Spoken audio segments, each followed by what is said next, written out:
The hydraulic floor panel had opened beneath Elizabeth exactly 43 seconds before the library ceiling collapsed completely. She remembered counting, 1 Mississippi, 2 Mississippi, her father's voice from childhood fire drills she'd thought were paranoid overreactions. Oscar Gillis had been preparing for Gregory's betrayal since the day his daughter brought home the charming business school graduate with expensive tastes and empty pockets. The panic room was 8 feet below the library floor, fireproof and climate-controlled, stocked with medical supplies Oscar had rotated quarterly for 3 years. Elizabeth had dropped through smoke and flame into her father's foresight, landing hard on reinforced concrete while above her, the manor's structure screamed and died. The impact had shattered her collarbone and torn the skin across her shoulder and arms, but the room's oxygen system had flooded her lungs with clean air while Gregory walked away believing she was ash. She'd lasted 6 hours before Oscar's security team extracted her. 6 hours listening to sirens, firefighters, Gregory's voice giving statements to police about his unstable wife and her drinking problem, and the candles she'd insisted on lighting despite his concerns. 6 hours understanding that he'd planned this, rehearsed this, probably practiced his grief-stricken husband performance in front of Sophia like actors running lines. The burns came from the initial flames before she'd found the floor panel. 2nd degree across 30% of her body, her arms, her shoulder, part of her neck. Not enough to kill her. Just enough to scar her. Just enough to ensure she'd never forget the feeling of burning alive while her husband chose his mistress. Laura had been waiting at the extraction point with a medical team and a plan. Within 2 hours, Elizabeth was in her father's private facility, legally dead, physically destroyed, and strategically invisible. Oscar had worked his connections, the coroner who owed him favors, the fire marshal who'd investigated insurance fraud for the Gillis family before, the surgeon who specialized in burn victims and discretion. The cadaver they'd placed in Elizabeth's position had been donated to medical science 3 weeks earlier. A woman approximately Elizabeth's height and build, deceased from natural causes, her family paid handsomely for allowing her final contribution to justice. The DNA would be close enough to pass initial testing. The dental records would be too damaged by fire to definitively confirm. And Gregory, so confident in his perfect crime, wouldn't push for deeper investigation. Now Elizabeth existed in the space between life and death, between the woman she'd been and the weapon she was becoming. Her mother Peggy visited daily, her perfectly composed face cracking only in private, whispering promises of retribution while changing Elizabeth's bandages. Her father coordinated with attorneys, investigators, forensic accountants, building the case that would bury Gregory Santos in the legal grave he tried to put his wife in. The world mourned Elizabeth Gillis, the beloved philanthropist and business visionary taken too soon. Gregory gave interviews about his loss, his voice breaking in exactly the right places. Sophia posted cryptic messages about supporting someone through unimaginable grief. And in the medical facility that didn't officially exist, Elizabeth Gillis peeled away her burned skin, her old life, her mercy. When the new skin grew back harder and angrier, she would emerge from these ashes and remind Gregory Santos that some fires don't kill. They forge. Sophia Connor moved into Elizabeth's penthouse exactly 9 days after the funeral, and Peggy Gillis watched from the coffee shop across the street with hands so tight around her cappuccino cup that her knuckles went white. The mistress wore Hermes, a Kelly green coat Elizabeth had never gotten to wear, still in its dust bag in the closet when the fire happened. Sophia carried shopping bags from Bergdorf's and Cartier, laughing into her phone as the doorman held the entrance to the building Elizabeth had chosen, the home Elizabeth had decorated, the sanctuary Elizabeth had filled with art and memories and the naive belief that her marriage was real. Peggy had been surveilling for 6 days now, rotating between the cafe, the bookstore, and the wine bar that offered a clear view of the penthouse's floor-to-ceiling windows. She'd watched Gregory and Sophia establish their routine with the casual entitlement of people who believed they'd gotten away with murder. Morning coffee on Elizabeth's terrace. Afternoon shopping with Elizabeth's credit cards, the ones Gregory hadn't bothered canceling because they were jointly held and he was the grieving widower managing his late wife's estate. Evening wine in Elizabeth's reading nook, Sophia's legs draped across Gregory's lap like she owned him, owned this space, owned the life she'd helped incinerate. What enraged Peggy most wasn't the audacity, though that was considerable. It was the performance. Sophia had cried at Elizabeth's memorial service, dabbing at her eyes with tissues while wearing a respectful black Chanel suit. She'd approached Peggy afterward, voice trembling, saying how sorry she was for the family's loss, how Elizabeth had seemed like such a wonderful woman, how Gregory was just devastated. Peggy had smiled and thanked her and imagined breaking the champagne flute in her hand and using the shards to carve the truth into Sophia's lined face. Now she photographed everything. Sophia wearing Elizabeth's jewelry, the Tiffany pearl necklace from Elizabeth's grandmother, the Van Cleef bracelet Elizabeth had bought herself after her first major business deal. Sophia rearranging Elizabeth's furniture, discarding Elizabeth's books, replacing Elizabeth's abstract paintings with gaudy contemporary pieces that screamed new money trying to look cultured. Gregory had given Sophia Elizabeth's closet. Peggy watched through telephoto lens as the mistress tried on Elizabeth's vintage Valentino, her archive Dior, the custom pieces Elizabeth had commissioned from emerging designers she'd wanted to support. Some items Sophia kept.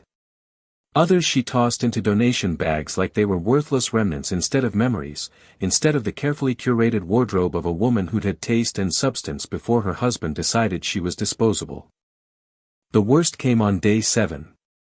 Peggy watched Sophia throw away Elizabeth's photo albums, the leather-bound books Elizabeth had made for every anniversary, every vacation, every milestone. Sophia carried them to the trash chute like they were garbage, like Elizabeth's entire existence before her death was something to be erased and forgotten. Peggy took 43 photos that day. She documented every bag, every discarded memory, every casual act of destruction.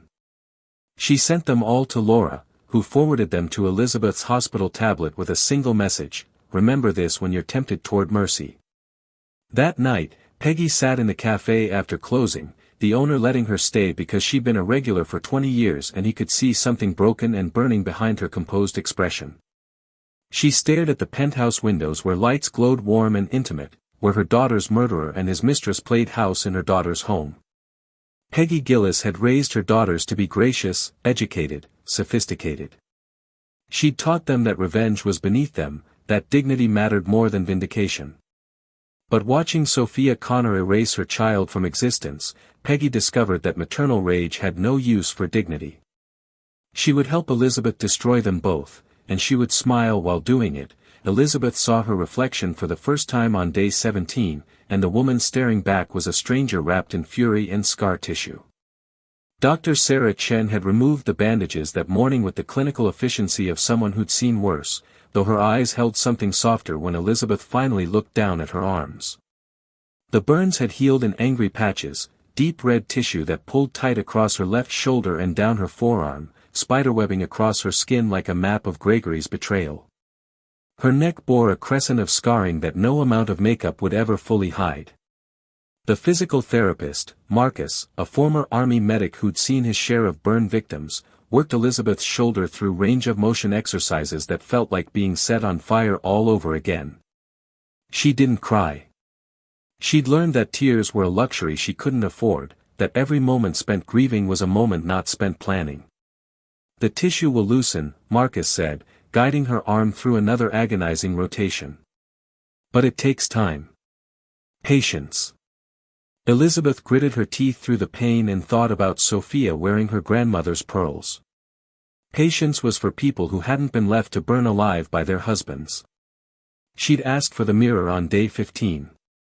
Laura had refused, said it was too soon, that Elizabeth needed to focus on healing. But Elizabeth didn't want to heal, not emotionally, not into acceptance or forgiveness or whatever therapeutic peace people expected from trauma survivors. She wanted to weaponize her pain, and that required seeing exactly what Gregory had done to her. So she demanded the mirror, and now she understood why Laura had hesitated. The scars weren't just physical damage. They were proof. Evidence written across her skin that Gregory Santos had tried to murder his wife, that he'd walked away while she burned, that every word of love he'd ever spoken had been a performance leading to this moment. Elizabeth traced the worst of the scarring with her right hand, feeling the difference in texture where new skin had grown over destruction. In her former life, she would have been devastated. Elizabeth Gillis, who'd modeled for charity fashion shows, who'd graced society pages, who'd prided herself on elegance and presentation, that woman would have mourned her appearance. But that woman was dead. The woman in this mirror had survived a murder attempt through her father's paranoia and her own stubborn refusal to die. The scars weren't disfigurement. They were armor. Laura visited that afternoon with her portfolio of evidence, Gregory's financial movements, Sophia's background check, the timeline they were building. She found Elizabeth at the mirror, still in her hospital gown, still examining the damage. "You should rest," Laura said carefully. "I'm done resting," Elizabeth replied. "Show me what you found." They spread the documents across the hospital bed, bank statements showing Gregory liquidating Elizabeth's trust fund contributions, property transfers he'd started processing before the fire, insurance policies he'd updated 6 months ago naming himself sole beneficiary. The pattern was clear. Gregory hadn't acted on impulse. He'd been planning Elizabeth's elimination for at least half a year. "He increased your life insurance from $5 million to $20 million, Laura said, her voice flat with contained rage. "Signed the paperwork the same week he met Sophia." Elizabeth studied the documents with the focus she'd once applied to quarterly earnings reports and acquisition strategies. But this wasn't business. This was war, and Gregory had made the fatal mistake of leaving his opponent alive. "Williams Fletcher is ready to move on the asset protection strategy," Laura continued. "We can start freezing accounts, filing injunctions." "No," Elizabeth interrupted, looking up from the papers. "Not yet. Let him think he's won. Let him get comfortable. Let him believe I'm ash and he's untouchable." She stood, the movement pulling at her scarred shoulder, and walked back to the mirror. The woman reflected there wasn't the elegant philanthropist who'd planned charity galas and curated art collections. She was something sharper, something that had been forged in fire and rage. "I want him to have everything," Elizabeth said softly. "My home, my money, my life. I want him to feel secure in his victory." Laura smiled slowly, understanding. And then we take it all back." Elizabeth touched her scarred neck, feeling the evidence of what he'd done. "Every asset, every dollar, every piece of the empire we built. I want him to watch it disappear and know exactly who took it from him." The physical therapy sessions continued daily, each one agony, each one making her stronger. Elizabeth endured the pain the way she endured everything now, as fuel, as motivation, as proof that she'd survived what Gregory intended to kill her. By day 30, she could lift her arm above her head. By day 35, she could grip without trembling. By day 40, she was ready to begin. The world thought Elizabeth Gillis was dead. But phoenixes don't ask permission before rising from ashes. They simply burn everything in their path. Williams Fletcher found a smoking gun at 2:30 in the morning on a Tuesday, buried in the third subsidiary of a holding company Gregory had created 4 months before the fire.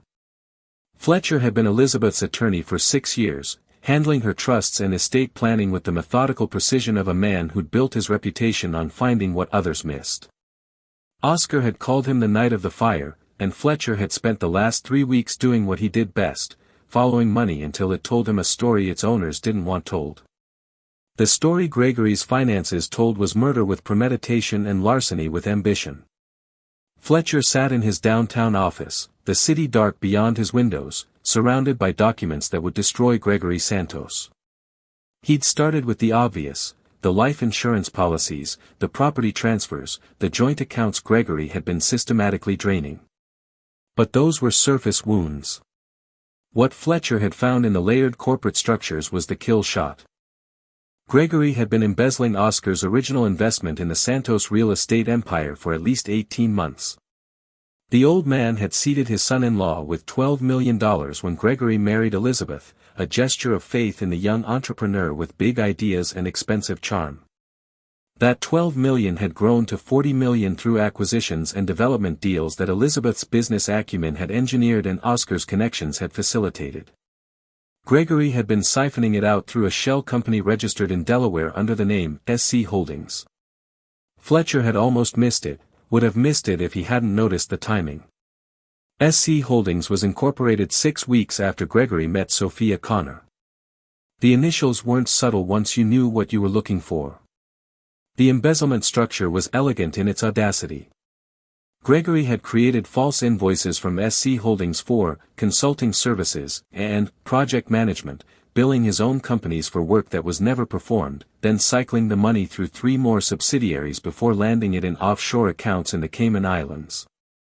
He'd stolen $40 million from his father-in-law and wife while smiling at their dinner table and planning Elizabeth's murder. Fletcher pulled up the wire transfer records. The largest movement had occurred 2 days after the fire. $15 million shifted from the Santos Gillis Real Estate Trust to an account in Grand Cayman, then immediately dispersed to 4 different banks. Gregory had waited just long enough to seem respectful before looting his dead wife's empire. But here was the beautiful part, the detail that made Fletcher smile in the darkness of his office. Gregory had overlooked a single clause in the prenuptial agreement Elizabeth had signed 8 years ago. Oscar had insisted on it, a provision Elizabeth had thought was her father being paranoid. The clause stated that in the event of Elizabeth's death under suspicious circumstances, all marital assets would be frozen pending investigation, and any community property would automatically revert to the Gillis family trust. Gregory had read suspicious circumstances, and thought he'd covered it by making Elizabeth's death look accidental.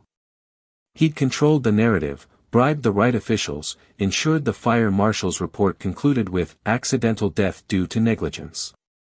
What he hadn't counted on was Oscar's definition of suspicious. Oscar Gillis didn't need law enforcement to declare something suspicious. The prenup gave him unilateral authority to trigger the asset freeze based on his own determination. And Oscar had very much determined that his daughter's death was suspicious. Fletcher drafted the filing that would activate the clause. Once submitted, every account Gregory had touched would lock. Every property would freeze. Every wire transfer would reverse. The offshore accounts would be flagged for federal investigation. And Gregory, comfortable in his penthouse with his mistress and his stolen millions, would discover that the empire he thought he'd inherited was actually a trap that had been set for him years before he'd ever lit that match. Fletcher checked his watch. In 6 hours, he'd meet with Oscar and Laura to review the findings. In 12 hours, they'd bring Elizabeth the full scope of Gregory's betrayal. And in 72 hours, they'd file the documents that would begin Gregory's systematic destruction. He organized the evidence into 3 binders: financial crimes, insurance fraud, and the wire transfers that proved Gregory had been planning this for over a year. Each page was annotated, cross-referenced, and damning. Fletcher had built his career on detail work, but this case was different. This wasn't about billable hours or partnership advancement. This was about ensuring that a man who tried to burn his wife alive would spend the rest of his life in a very different kind of fire. Fletcher poured himself 2 fingers of scotch and toasted the empty office. By the time Gregory Santos realized what was happening, his entire world would already be ash.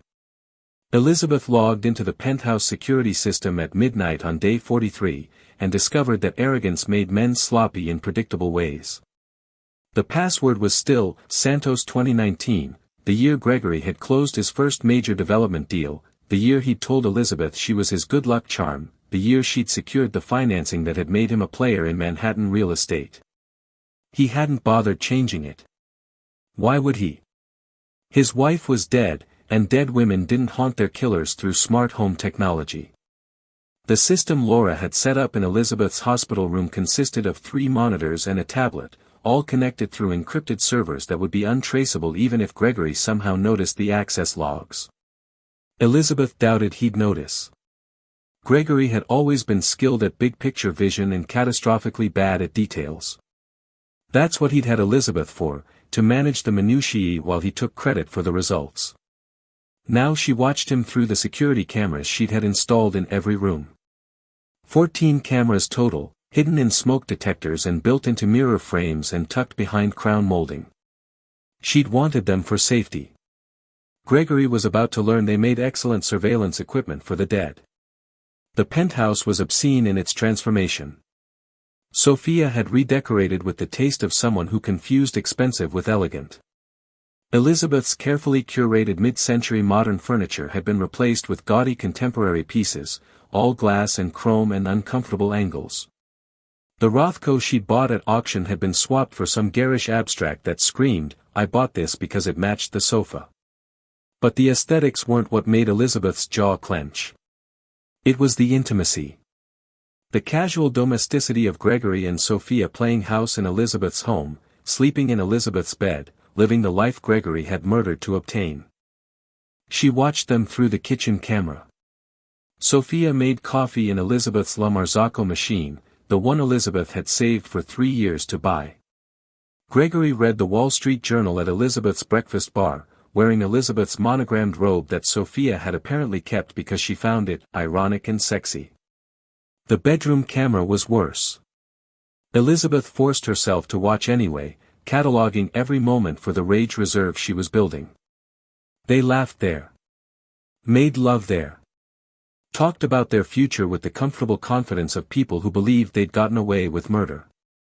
"Your lawyer called about the trust dispersal," Sophia said on night 3, wrapped in sheets Elizabeth had chosen, her head on pillows Elizabeth had bought. "When do you get the full 20 million? 2 more weeks, Gregory replied, running his hand through her hair. "Once the estate fully clears probate. Then we're free." "And the Gillis family? Oscar won't challenge anything?" Gregory laughed, the sound making Elizabeth's hands curl into fists around her tablet. "Oscar's a broken old man who just lost his daughter. He'll cash out his shares in the company and disappear. He's got no fight left." Elizabeth took 17 screenshots of that conversation.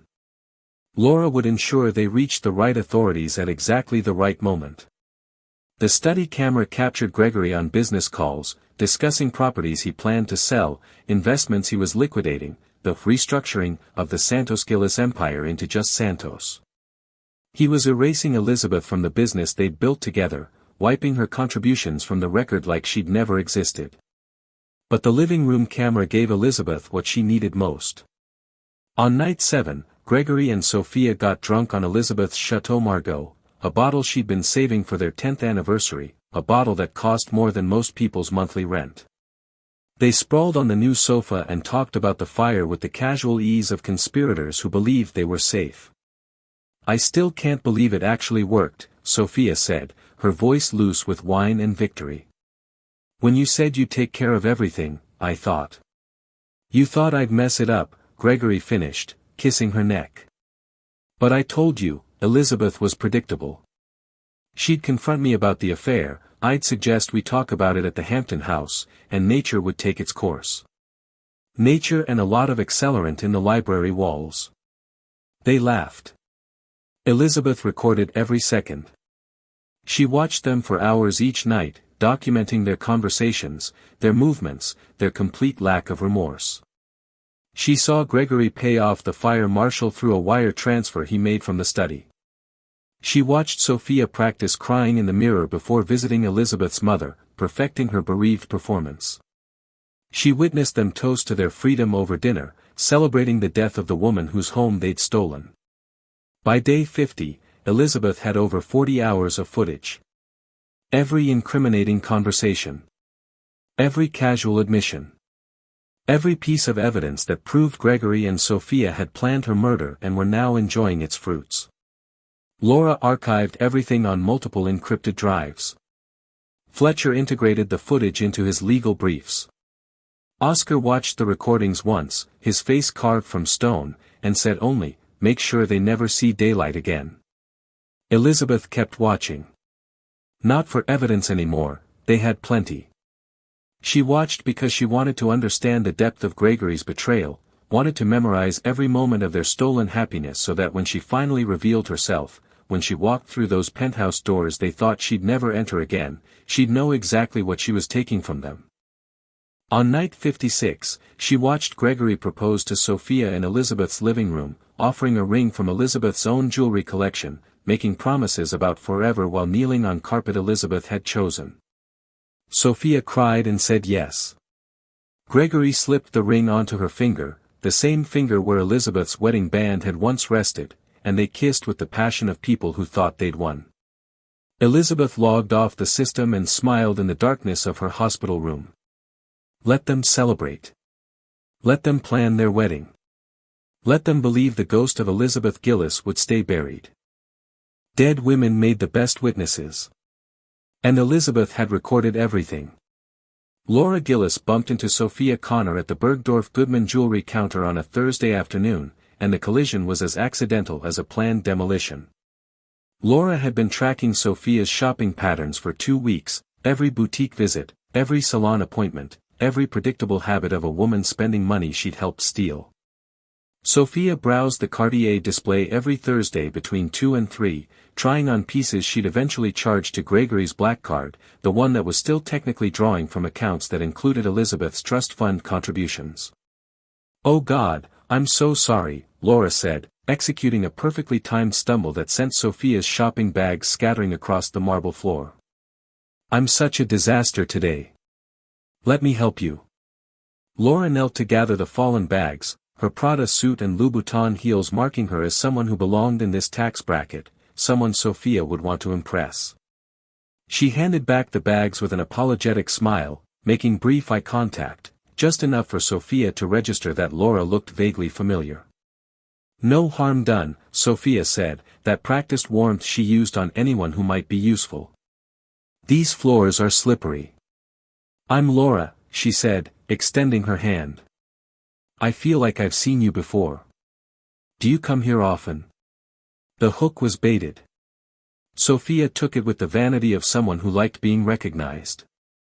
"I'm here pretty regularly. I'm Sophia.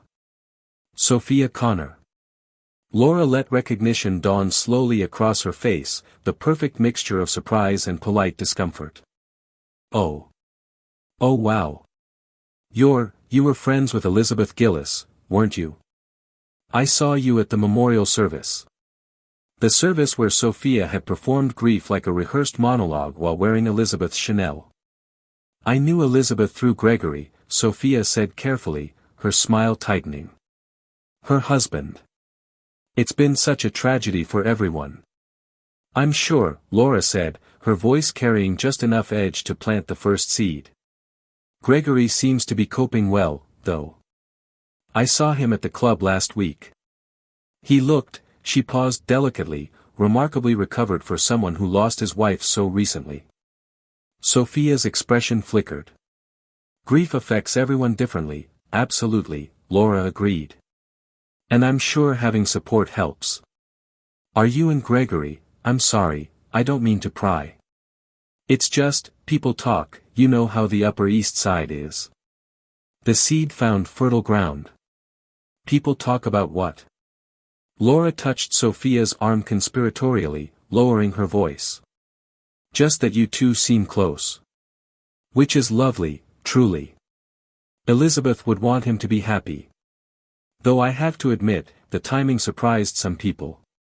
"How long were you seeing each other before?" "Well, before the fire." Sophia's jaw tightened. "We weren't seeing each other. We're just friends who," "Of course," Laura interrupted smoothly. "I completely understand. People always assume the worst, don't they? I'm sure your friendship with Gregory is completely innocent. It's just unfortunate how it looks, you know. You moving into the penthouse so quickly, wearing her jewelry." Laura gestured to the Tiffany necklace around Sophia's throat, the one that had belonged to Elizabeth's grandmother. "Some people might think you'd been planning this for a while." "I don't care what people think," Sophia said, but her voice carried defensiveness. Laura smiled sympathetically. "You're right not to. Though I'd be careful if I were you. The Gillis family has a lot of influence in this city. Oscar Gillis especially, he's not the forgiving type when it comes to his daughters. And between you and me..." She leaned closer. I heard he hired a team of investigators. Something about Elizabeth's death not adding up. Insurance irregularities. Financial discrepancies. The color drained from Sophia's face. I don't know what you're talking about. I'm sure it's nothing, Laura said breezily. Just lawyers being thorough. Estate disputes are always messy when there's this much money involved. I'm sure Gregory has everything under control. She paused. Unless there's something he's not telling you. Men do have a tendency to protect themselves first when things get complicated. Sophia said nothing, but Laura could see the paranoia taking root behind her eyes. Anyway, I should let you get back to your shopping, Laura said, checking her phone. It was lovely meeting you, Sophia. And truly, don't worry about the gossip. I'm sure whatever arrangement you and Gregory have is perfectly legitimate. After all, if there was anything suspicious about Elizabeth's death, Gregory would have told you, right? He wouldn't keep something like that from the woman he's planning to marry. Laura walked away before Sophia could respond, leaving the mistress standing frozen at the jewelry counter with her stolen bags and her suddenly uncertain future. That evening, Elizabeth watched through the penthouse cameras as Sophia confronted Gregory in the study, her voice sharp with accusation. Did you hire investigators? Is the family challenging the estate? What aren't you telling me? Gregory tried to calm her, but Laura had done her work. The seed of doubt had germinated into suspicion, and suspicion was spreading roots through their relationship like poison through water. Laura texted Elizabeth a single sentence, planted. Watering weekly. Elizabeth replied with a flame emoji. The best part about destroying a conspiracy was watching the conspirators destroy each other first. Laura had just handed them the matches. Oscar Gillis arrived at the medical facility on day 60 with a leather briefcase and the expression of a man who'd been preparing for this conversation since the day his daughter brought Gregory Santos home for dinner 8 years ago. Elizabeth sat in the physical therapy room, her scarred arms now strong enough to hold coffee without trembling. Oscar set the briefcase on the table between them, his weathered hand steady despite his 72 years. He'd built an empire from nothing, survived recessions and hostile takeovers and competitors who'd underestimated the immigrant son with too much ambition. Gregory Santos had been the worst miscalculation of his life, but Oscar had planned for miscalculations. I never trusted him, Oscar said without preamble, opening the briefcase to reveal files organized with military precision. Not from the first dinner. Not when he asked for your hand. Not when you told me you loved him. He met Elizabeth's eyes. But I trusted you to make your own choices. So I prepared for the possibility that your choice might try to kill you. He pulled out the first document, blueprints for the Hampton Manor, dated 3 years earlier. Red markings indicated the panic room installation beneath the library floor, the fireproof construction, the oxygen system, the hydraulic release triggered by heat sensors. I had it built the summer you and Gregory went to Europe, Oscar continued. Told the contractors it was a wine cellar. Cost me $400,000 and required bribing the building inspector to keep it off the official plans. He traced the ventilation system with one finger. The room could sustain one person for 72 hours. I had it inspected quarterly. Gregory never knew it existed. Elizabeth stared at the blueprints, understanding flooding through her. You knew he'd try something. I knew he was capable of it, Oscar corrected. Men like Gregory, charming, ambitious, fundamentally hollow, they're predictable once you've seen enough of them. They marry for access, stay for profit, and eliminate obstacles when the cost-benefit analysis tips. He pulled out another document. So I made sure you'd be a very expensive obstacle to eliminate. The prenuptial agreement was 73 pages, but Oscar turned directly to page 47. Elizabeth had signed it 8 years ago, young and in love and certain her father was being paranoid. She'd skimmed it then. She read it carefully now. Clause 23, was simple, in the event of Elizabeth's death under suspicious circumstances, defined unilaterally by Oscar Gillis without requirement of law enforcement determination, all marital assets would immediately freeze and revert to the Gillis family trust. Community property, joint accounts, shared investments, everything Gregory thought he'd inherit would vanish the moment Oscar declared his daughter's death suspicious. "I had 3 separate law firms review this clause," Oscar said. Gregory's attorneys missed it completely. They were too focused on the standard provisions, infidelity clauses, asset division, the usual prenup terms. They never imagined I'd include a dead man's switch that I controlled. Elizabeth looked up from the document. "You've triggered it." 48 hours after the fire, Oscar confirmed. "Every account is frozen. Every property is locked. Gregory can't sell, transfer, or access anything. He's been living on credit cards, burning through cash he withdrew before the freeze. He doesn't know yet that he's already broke." Oscar pulled out more files, a dossier on Sophia Connor that was disturbingly comprehensive. Her real name was Sarah Cohen, and she'd been an actress Oscar's team had recruited 6 months before she, accidentally, met Gregory at a gallery opening Elizabeth had organized. "You hired her," Elizabeth whispered. "I hired her to get close to him," Oscar said.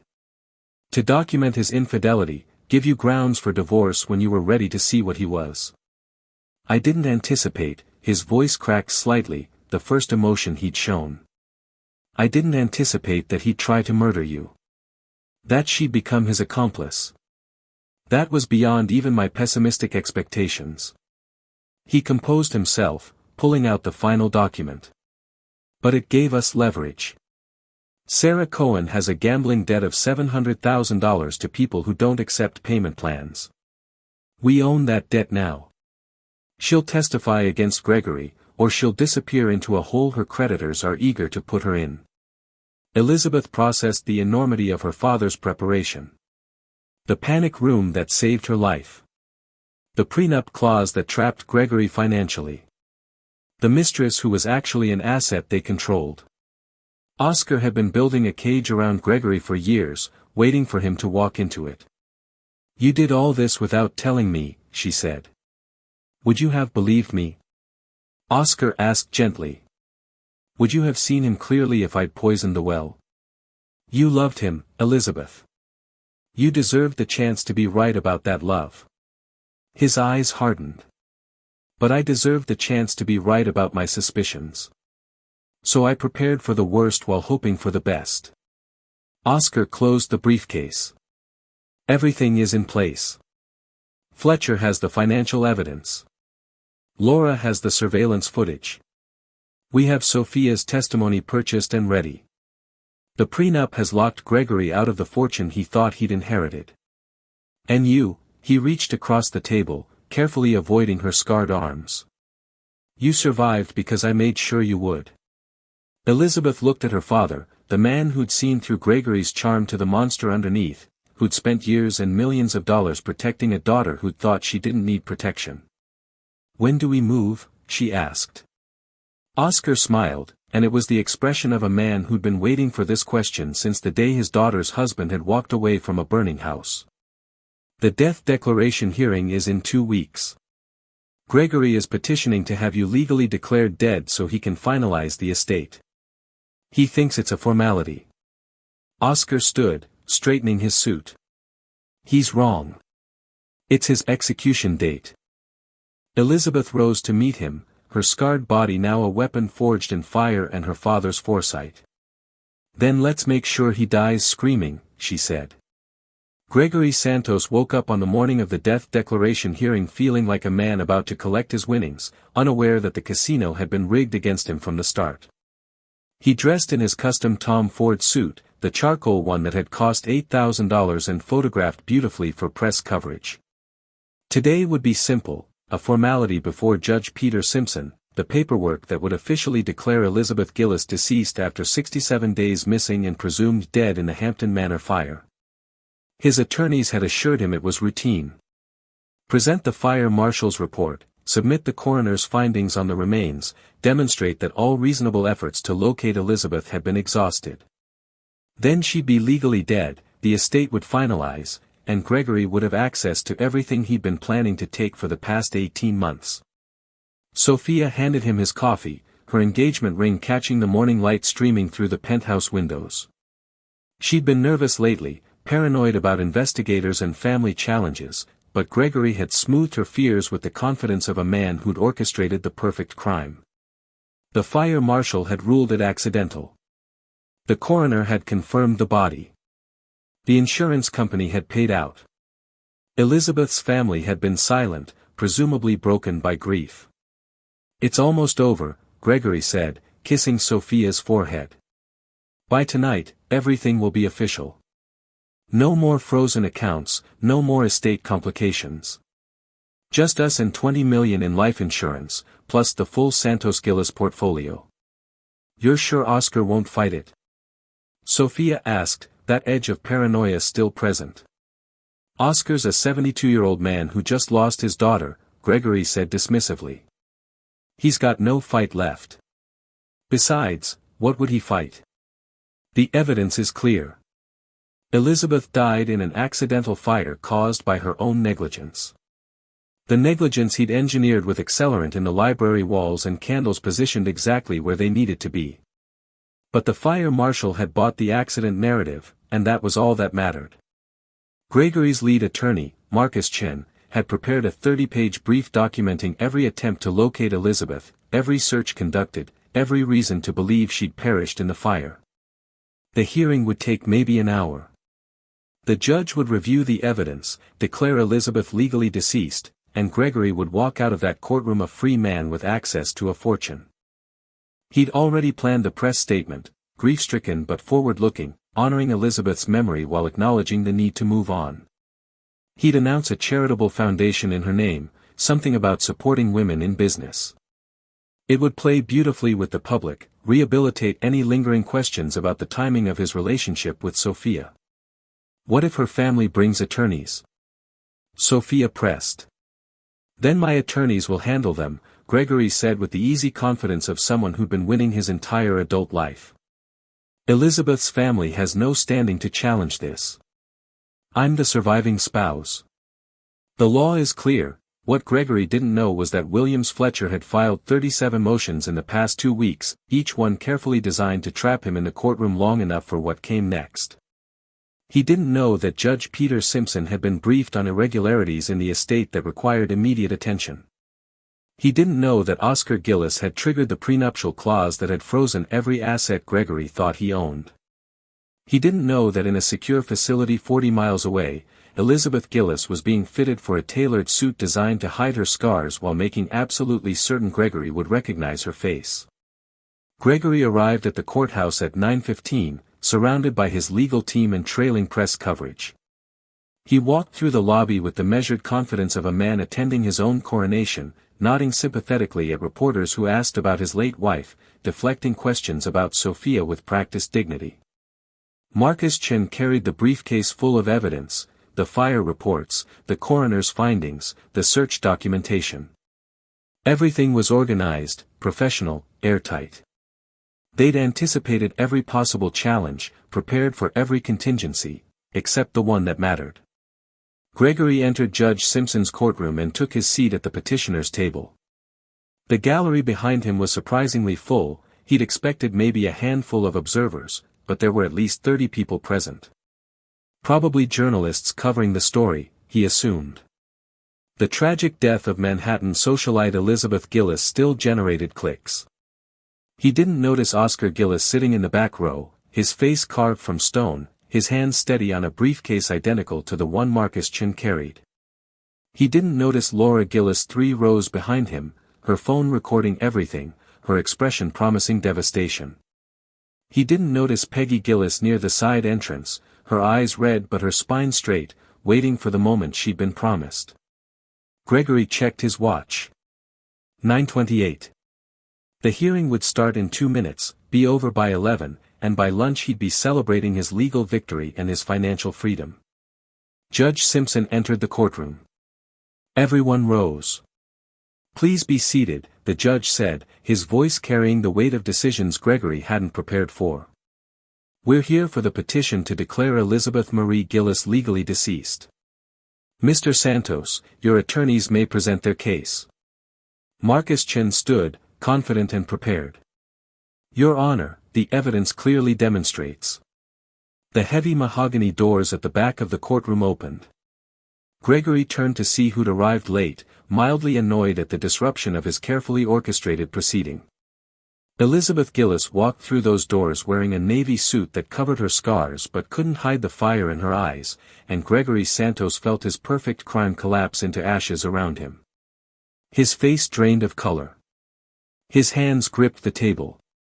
His mouth opened but no sound emerged. Elizabeth smiled at him, cold and victorious, and took her seat next to Williams Fletcher at the respondents' table no one had told Gregory existed. Your Honor, Fletcher said, his voice steady as a death sentence, the respondent would like to contest this petition on the grounds that she is very much alive. The courtroom erupted into chaos, but Elizabeth heard nothing except the sound of Gregory's breathing, rapid, panicked, the gasps of a man drowning in consequences he'd thought he'd outrun. Judge Simpson's gavel cracked like thunder. Order. I will have order in this courtroom. The noise subsided into shocked silence as every eye fixed on Elizabeth, the dead woman walking. Miss Gillis, I presume? Yes, Your Honor, Elizabeth said, standing. Her voice carried the strength of someone who'd survived murder and 67 days of resurrection. I apologize for my delayed appearance, but I've been recovering from the injuries I sustained when my husband attempted to burn me alive.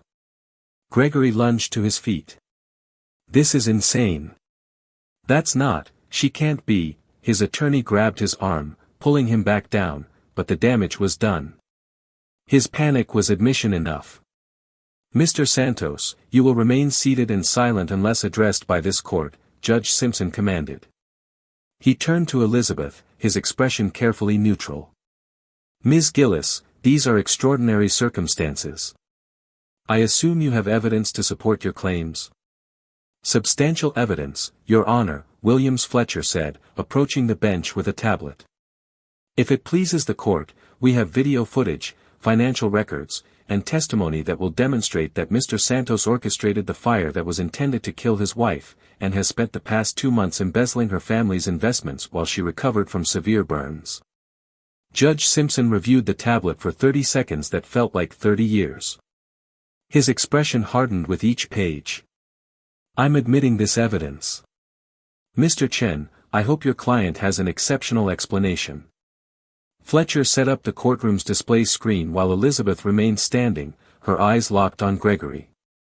She watched him cycle through expressions, shock, denial, calculation, rage, searching for an angle, a strategy, an escape route that didn't exist. The first video played on the screen. Security footage from the penthouse, time-stamped 3 days after the fire. Gregory and Sophia on the sofa, drunk on Elizabeth's wine, laughing about how Elizabeth was predictable and how nature took its course, with help from accelerant in the library walls. The courtroom collectively inhaled. Reporters frantically typed. Gregory's face transformed from panic to something closer to despair. That's taken out of context, Marcus Chen attempted, but his voice carried no conviction. Fletcher played the second video, Gregory paying off Fire Marshal Thomas Brennan with a wire transfer visible on his laptop screen, discussing how the accidental fire ruling would hold up as long as nobody looks too closely at the burn patterns. Judge Simpson's jaw tightened. Continue, Mr. Fletcher. The third video showed Sophia discussing Catherine Wu, wait, wrong name. The third video showed Sophia and Gregory toasting to their freedom the night after Elizabeth's memorial service, Gregory explicitly saying, to successfully eliminating obstacles, and to the 20 million that makes it all worthwhile. Elizabeth watched Gregory crumble in real time, watched him understand that every private moment had been recorded, that his dead wife had been haunting him through technology he'd been too arrogant to secure. Fletcher presented the financial evidence next, the shell company, the embezzlement structure, the offshore accounts, the $40 million stolen from Oscar's original investment. Each document built on the last, creating an architecture of fraud so elaborate it could only have been premeditated. Mr. Santos increased his wife's life insurance from $5 million to $20 million 6 months before the fire, Fletcher explained, his voice clinical. He met Ms. Connor 6 weeks before creating SC Holdings, the shell company through which he's been laundering funds. He purchased accelerant-based fire starters 3 weeks before the Hampton Manor fire. And he called his mistress from the lawn while his wife burned, telling her, and I quote from phone records, "It's done. She's gone."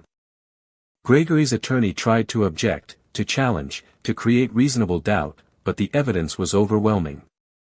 Elizabeth had given them everything: video, audio, financial records, witness testimony from the contractors who'd installed the accelerant delivery system Gregory had commissioned under the guise of renovating the library heating. Then Fletcher played the final piece, footage from the home security system Elizabeth had accessed. Gregory and Sophia in the bedroom 2 weeks ago, discussing their wedding plans, laughing about how Elizabeth never knew what hit her, planning their honeymoon with money Elizabeth had earned. "Your Honor," Fletcher said quietly, "my client survived attempted murder by her husband, who then proceeded to steal her identity, embezzle her family's fortune, and attempt to have her declared legally dead to complete his theft. We're requesting immediate criminal charges for attempted murder, arson, insurance fraud, and embezzlement. We're also requesting that all marital assets be immediately secured and that Mr. Santos be taken into custody as a flight risk." Judge Simpson looked at Gregory with undisguised contempt. "Mr. Santos, do you have anything to say before I grant every single request Ms. Gillis has made?" Gregory opened his mouth. Closed it. Opened it again. No words came. What defense existed against video of your own confession?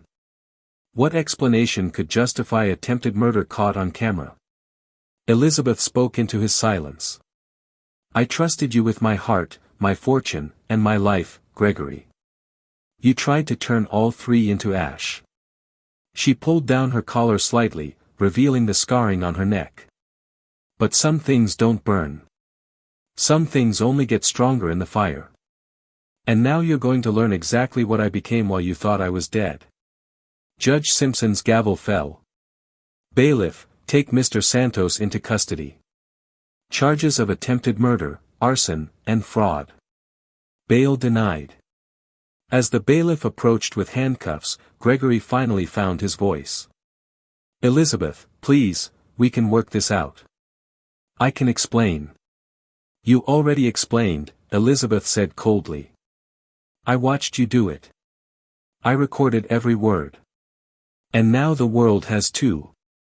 The handcuffs clicked shut around Gregory's wrists, the sound echoing through the silent courtroom. Sophia tried to flee through the side door but found Laura blocking her path, phone recording, smile vicious. "Going somewhere?" Laura asked. "Because the district attorney would very much like to discuss your role in attempted murder." Elizabeth watched them both led away in handcuffs, watched the empire Gregory thought he'd stolen crumble into nothing, watched justice arrive exactly as she'd promised herself in that burning library 67 days ago. Judge Simpson addressed the courtroom. "This proceeding is concluded. The petition to declare Elizabeth Gillis deceased is denied. Criminal proceedings will commence immediately." Elizabeth turned to her family in the gallery. Oscar nodded once, approval and pride. Peggy openly wept, relief and vindication. Laura smiled like someone who just won a war they'd been planning for years. Fletcher touched Elizabeth's arm gently. "How do you feel?" Elizabeth looked at the empty defense table where Gregory had sat in his $8,000 suit, confident in his victory, unaware he was walking into his own execution. "Like I've been reborn," she said. Outside the courthouse, cameras flashed and reporters shouted questions. The story would be everywhere by evening, the socialite who rose from the dead to destroy her murderous husband, the perfect crime that collapsed under the weight of its own arrogance. But Elizabeth didn't care about headlines or publicity. She cared about standing in the sunlight wearing her scars like armor, breathing free air while Gregory breathed prison ventilation, alive when he'd intended her dead. The phoenix had risen from the ashes, and Gregory Santos's entire world burned in her wake. 6 months after the courtroom reckoning, Elizabeth stood in front of floor-to-ceiling windows overlooking Central Park, but these weren't the windows of the penthouse she'd once shared with Gregory. This was the top floor of Mount Sinai Hospital, where the Elizabeth Gillis Burn Treatment and Recovery Center was opening its doors to its first patients. Gregory was in Rikers Island awaiting trial on charges of attempted murder, arson, insurance fraud, and embezzlement. His bail had been denied 3 times. His assets, every property, every account, every dollar he'd thought he'd stolen, had been seized and returned to the Gillis family trust. His attorneys had abandoned him when they realized his money was gone and his case was unwinnable. Sophia had taken a plea deal, testifying against Gregory in exchange for 8 years instead of 25, her acting career and social ambitions reduced to prison yard politics and appeals she'd never win.